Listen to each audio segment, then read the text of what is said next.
itself, January 9th, 2017, Lashkar militants here can be seen moving through thick snow-clad mountains and orchards of South Kashmir. Well, the militants can be seen carrying weapons with them and playing with snow, as you can see in this particular video.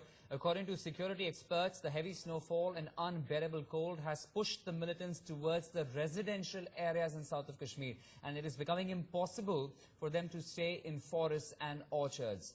Yes, this pertaining to the first video, but the second video, which is dated earlier week, that being January 2nd, it has been recorded at an undisclosed place in South Kashmir itself. It's about a strategic meeting there that's taking place between the Lashkar as well as Hizbul Mujahideen and Kashmiri discussing the Kashmir situation. Well, it is believed to the first meeting of Lashkar and Hizbul Mujahideen after the killing of Burhan Wani, after which we saw that massive unrest in Kashmir Valley. The militants are discussing the situation in Kashmir. You can see on your screens, these are two videos that have surfaced. One, of course, of them infiltrating in the snow-clad mountains, and second, having a meeting between these two terror organizations. We're going to be getting in more details here from our principal correspondent, Arish, as well as our editor for internal security, Nikunj, who's, of course, breaking this down. The information here, Nikunj, that's coming to the fore with these two videos.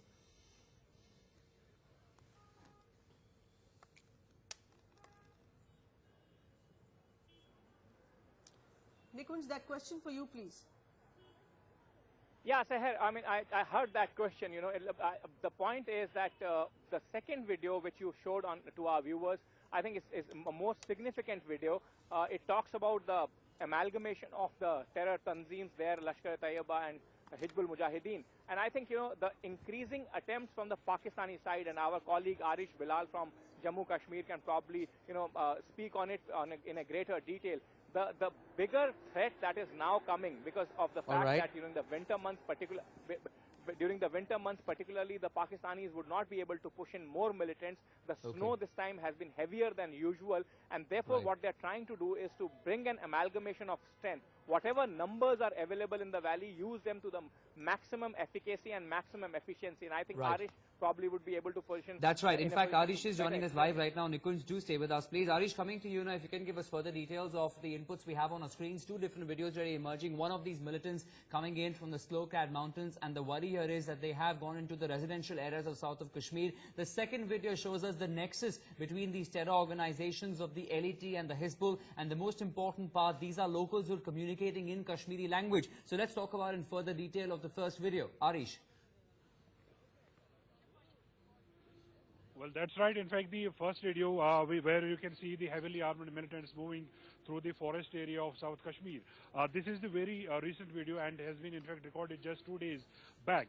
And this we will have to see in the backdrop of the weather conditions in Kashmir Valley, because there has been heavy snowfall in Kashmir in the last week. And this is one of the reasons that the militants are trying to descend to the residential areas, because it becomes impossible for them to put up in forests or the orchards where they have some temporary caves which they use as the hideouts.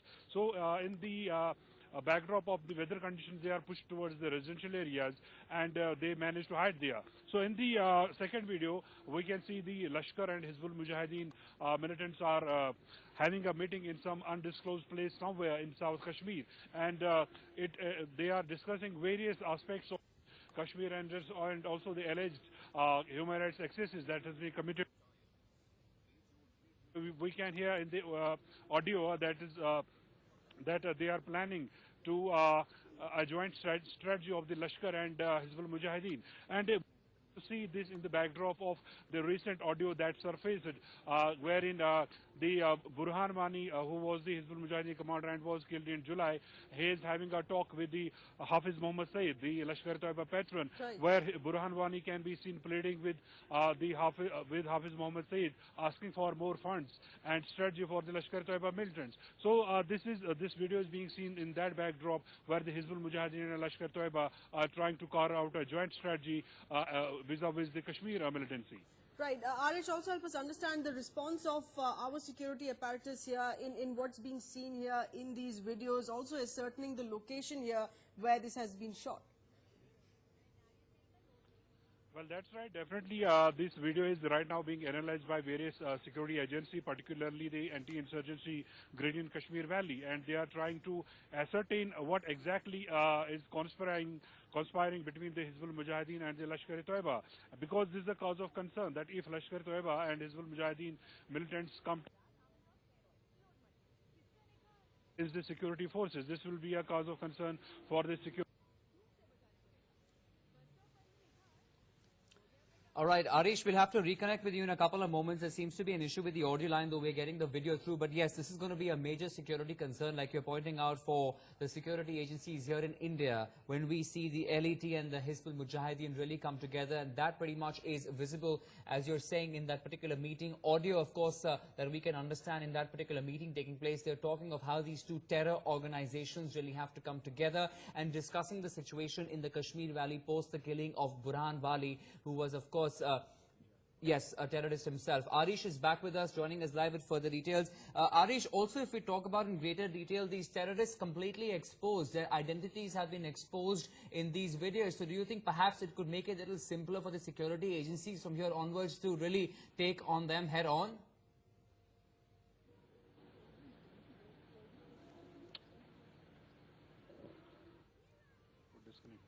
Arish, is our voice going through, please?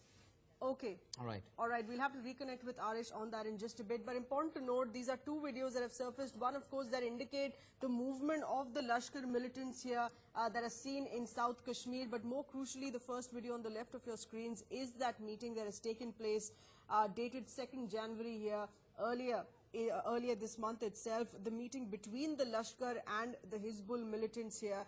They're locals. They're speaking in Kashmiri and discussing the current situation, and this is believed to be the first meeting that the two are having post the killing of Burhan Wani. Let's also bring in our colleague Nikunj once again. Nikunj, if we speak about how terror organizations are now working hand in glove, really the fact that Hizbul Mujahideen wants to come together with the LET, we've heard of such sort of examples in the past as well in bigger terror attacks, but really how much of a bigger concern now is it really going to be for security forces and local forces in Kashmir if the LET and the Hizbul were to come together? Nikunj. Well, it's going to be a really big concern as I would put it, because remember, Hizbul Mujahideen is a so-called, or as the Pakistanis nurture it, an indigenous sort of militant group. It has the maximum number of local youths amongst its ranks. It also has a large number of locals being used as terror guides and terror operatives. So, and Lashkar-e-Taiba is almost an extension of the Pakistani army. It's a completely Pakistan-backed, Pakistan-sponsored, and a tanzeem that has involved almost all the Pakistanis in its ranks. And Hizbul, on its part, has traditionally and historically shown some amount of disinclination, despite the fact that the Pakistani masters have leaned hard on them. Some amount of disinclination they have shown of not working in close tandem or proximity or close, strategically close terms with the Pakistan-backed Lashkar-e-Taiba and Pakistanis of Lashkar-e-Taiba. But if they are coming together, working in closer, proximity and strategizing together, it's going to be a really big threat. Okay. That's right. Putting that same question across there to Brigadier Mahalingam with us on the phone line as well. Appreciate you being with us. Colonel Anil Kaul with us as well. First to you, Brigadier. On the second video there on our screens of that strategic meeting that has taken place between the Lashkar and Hizbul men post the killing of Burhan Wani. The first meeting that they've managed to have together, and that taking place on Indian soil in South Kashmir. See, the point that you had mentioned, if I am correct, because I couldn't tell completely, it is about the link between the Hizbul Mujahideen and Lashkar-e-Taiba. That's right, sir. Correct? That's right. Go ahead. The point is that as far as Hizbul Mujahideen is concerned, as rightly brought out by your reporter, that it is an indigenous, Kashmir-based sort of an organization which has got its leader outright at Muzaffarabad. And the best part of Hizbul Mujahideen is that it has got Jamaat-e-Islami as its logistical front. It is a logistics which actually matters in J&K. Okay. And Jamaat-e-Islami provides all the necessary assistance. And Jamaat-e-Islami as well as Hizbul Mujahideen has taken over the responsibility of taking care of Lashkar-e-Taiba militants who enter into Pakistan and also those recruited locally by the Lashkar and HM. Therefore, this combination is a very deadly combination. Okay. And we will have to initially and most importantly and conveniently tackle the Jamaat-e-Islami elements Okay. who are supporting these terrorists. Okay, so the target really has to be Jamaat-e-Islami, who is supporting a terrorist of Hizbul Mujahideen. That will be one of the ways to really counter this nexus of LET and Hizbul Mujahideen really coming in together. Brigadier Mahalingam, stay with us. We'd like your comments more, but we also want to bring in Colonel Kaul in the discussion. Colonel Kaul, your first thoughts on what we're looking at. More infiltration of terrorists coming in, even though such heavy snow this weather, and they are, of course, now moving towards south of Kashmir. And the second, the fact that these two organizations are working in close tandem now. Colonel Kaul. Well, it seems that at one stage the LET and the Hizbul were at loggerheads with each other, and more or less, and they reached a stage where they were almost marginalized. Okay. Now it seems from this bonhomie that is showing on the screen that maybe they are cultivating these people all over again because of the action taken by the Indian Army on the various strikes that have gone on and the fire assaults that have gone on all over the LC, which may be the reason why they want to create a second front, that is the internal disturbances, while keeping the people on the LC engaged. That is why they're trying to cultivate the HM to do their dirty work inside the valley. All right, appreciate you bringing that in perspective with your experience there. We'll have